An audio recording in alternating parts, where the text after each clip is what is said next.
Depuis 2017 et l'engouement qu'a provoqué le mouvement politique initial d'Emmanuel Macron En Marche, nous voyons la chute progressive et peut-être même la fin du macronisme. Regardons-y de plus près. 2017, élection d'Emmanuel Macron sur les arguments de la nouveauté et du jeunisme, avec des méthodes marketing et un soutien médiatique colossal.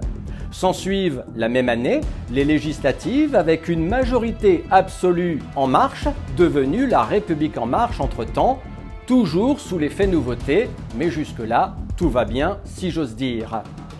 2022, en plein désamour des Français, réélection d'Emmanuel Macron contre son adversaire Marine Le Pen, grâce à une énième opération de diabolisation manipulatoire du RN.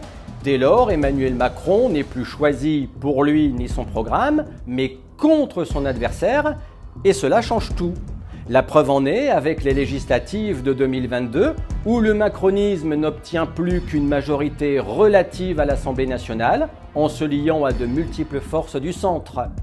Juin 2024, élection européenne, avec un déferlement du vote RN, 94% des communes françaises mettent Jordan Bardella en tête. Juillet 2024, législative anticipée après la dissolution de l'Assemblée nationale et perte de la majorité relative pour le centre, et donc le macronisme, au profit du nouveau Front populaire et une augmentation de 60% des députés RN, sans majorité absolue pour quiconque. Ceci rend le pays ingouvernable. Notons les méthodes employées par Emmanuel Macron, s'allier avec le nouveau Front populaire dans l'entre-deux-tours pour alimenter un front républicain anti-RN, puis cocufier le nouveau Front populaire ensuite. Nous traversons un bug démocratique où les électeurs, dès 2022, ont revoté pour un candidat sans adhésion ni conviction, alors que les attentes populaires sont extrêmement fortes sur les thèmes du pouvoir d'achat, d'immigration et d'insécurité. Dès lors, le calendrier politique et la Ve République ne peuvent plus fonctionner normalement, surtout avec la personnalité narcissique qui est celle d'Emmanuel Macron.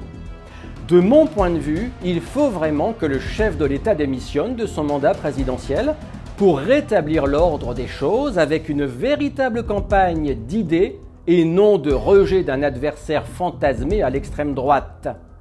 Mais cet homme n'est que manipulation et narcissisme, et à défaut d'être un grand homme politique, il demeurera probablement qu'un politicard de bas étage, ce que relèvera certainement l'histoire dans le futur. Nos institutions ne sont pas un jeu de Monopoly, et les Français méritent mieux que d'être ainsi méprisés. Emmanuel Macron doit partir avant que cela ne dégénère.